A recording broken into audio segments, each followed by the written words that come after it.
Hi guys, good morning. This is Dan. Welcome to Engelgeist. For those of you that are new, welcome. For those of you that are returning, welcome back. For those of you that support me over on Patreon, thank you so very much for your subscriptions. I greatly appreciate it. Today is the forecast for the Greater Collective for Friday, September 11th. Ooh, a date of crazy ominous history, but let's see what's going on. This is a timeless reading. It is for the greater good, for the higher, for the greatest good of the higher the highest good for the greater collective. Therefore, when you see it, is kind of when it's intended for you to see it. Just trust that the information is reaching you in right time. So if this shows up and it's not September 11th, don't worry, you can still watch it and get hopefully some meaning out of it. If you do receive meaning out of it, any decisions you make after watching this video are your responsibility. Take what you need and sort of leave the rest. If it doesn't apply or none of it makes sense, that's completely fine. Doesn't mean anything's wrong or bad or anything like that. It's just sort of you might be working on something different. But do with it what you will kind of thing. So let's see what's going on with these cards today.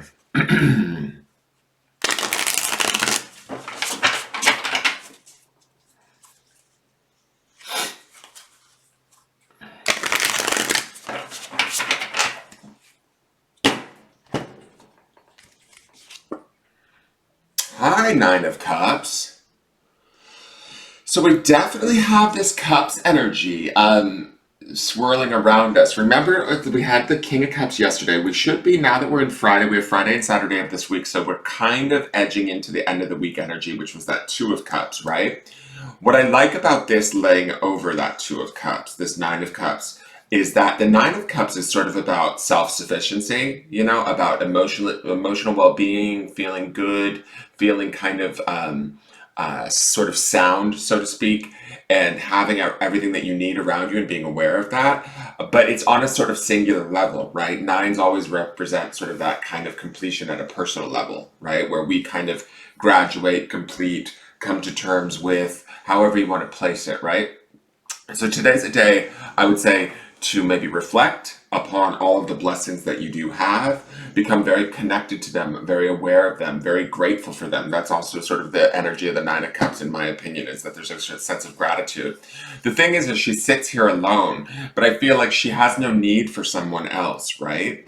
Or for something else to make her feel better. She feels kind of centered, in control, happy, connected, abundant, grateful, all of these sort of wonderful emotions that come with the Nine of Cups. So she can kind of look at maybe the bigger picture and understand everything that she has and what like her assets are, and be appreciative of those, and also be okay with her, her misgivings or failings or humanness, her flaws too. Those are aspects, those are even positive aspects, I kind of feel like, with the Nine of Cups.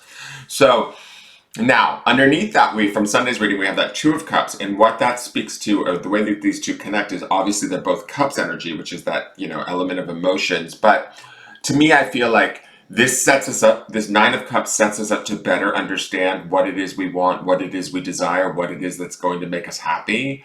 But I have to say this, it's not like this one thing outside of us that will fix us, right? Because the Nine of Cups has this awareness of being sort of self-sufficient, fulfilled, complete in a way, right? So we don't necessarily need something outside of us to fix us, be it a relationship, a new job, more money, whatever that Two of Cups is, that sort of desire coming closer to us, or us honoring that desire, whatever our desire may be. You have to pick your desire in this reading, right?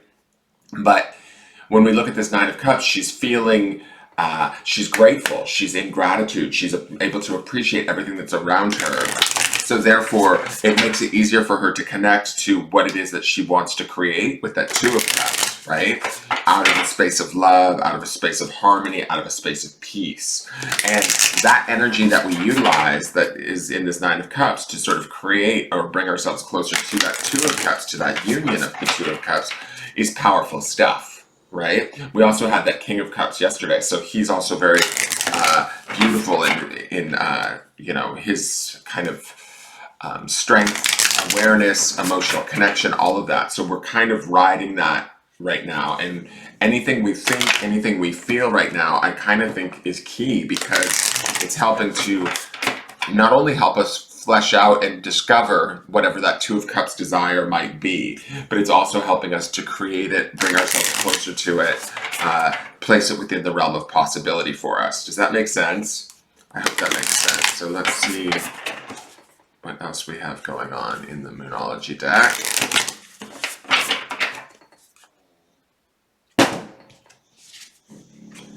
All right, so we've got the full moon in Leo. We've seen this card, I believe, like last week.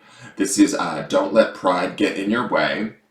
Oh, I also need to apologize for yesterday. I forgot to read the definitions of the cards, but I just was kind of rushing through. All right, so the full moon in Leo, to me, Leo's a very generous sign, right? There's a sort of an opulence to Leo, I would say. It's one of the fire signs, so it's associated with the spirit and desire again. When I look at these two, they're staring us straight in the face, right? And I look at her red hair, kind of how she looks like she has a leonine mane, right?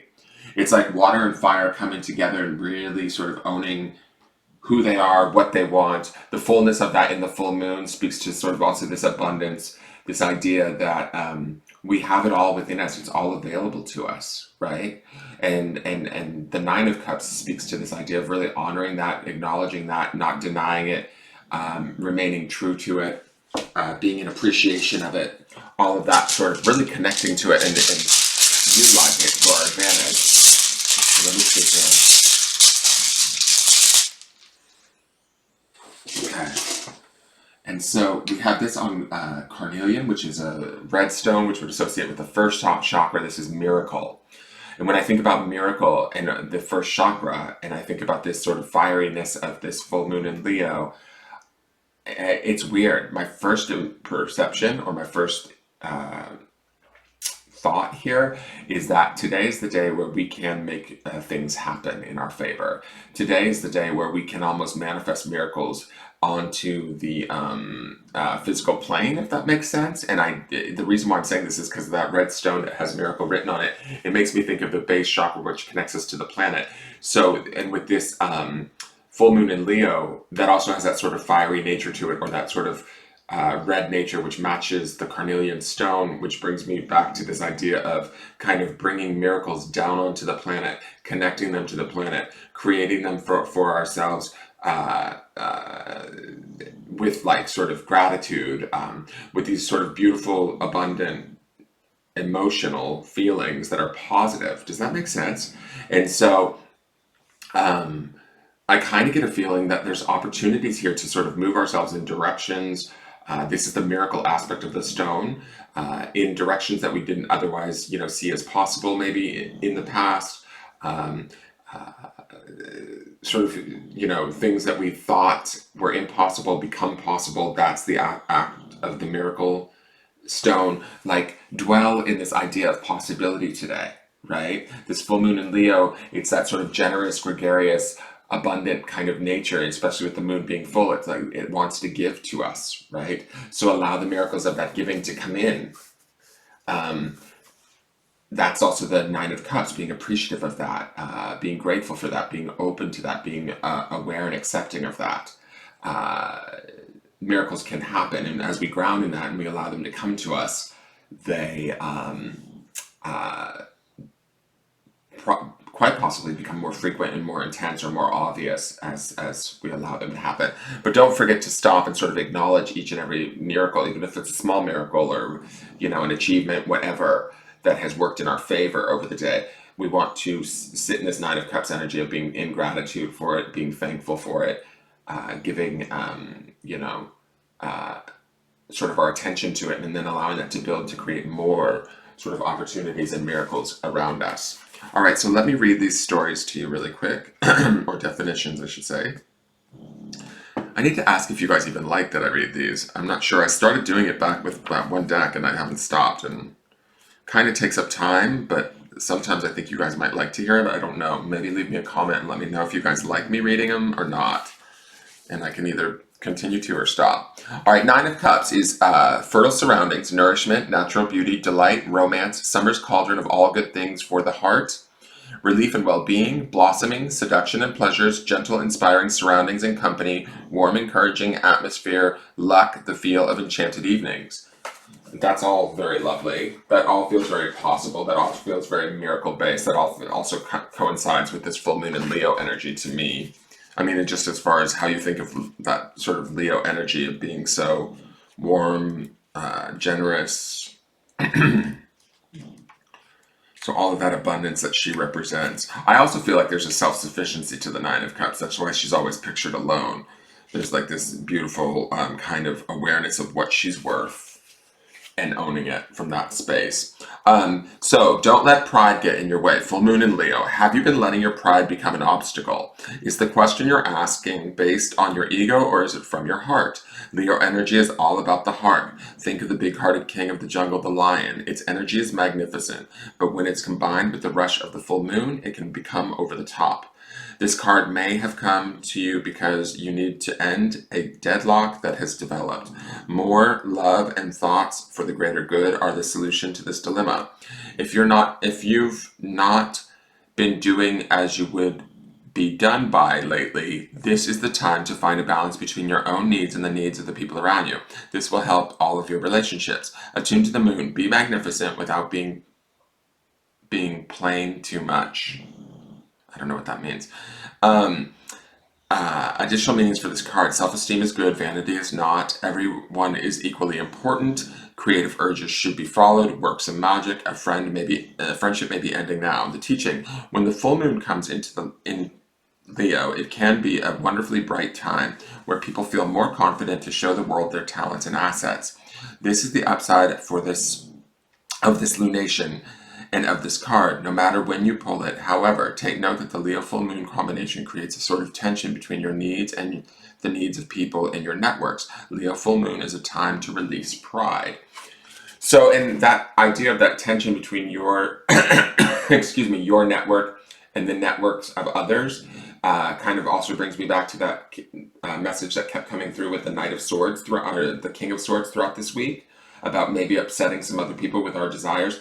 But this beauty of this Nine of Cups speaks to this idea that you can do it from a place of love and abundance and feeling complete, and do for yourself at this time, right? Be true to yourself and what you need. It's completely okay and fully acceptable, and kind of like empowered at this time is the feeling that I get from this.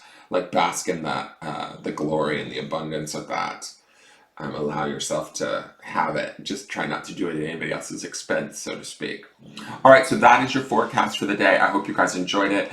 Please give the video a thumbs up, and I look forward to seeing you guys tomorrow to see how we end up the week. Thank you so much. Take care. Bye-bye.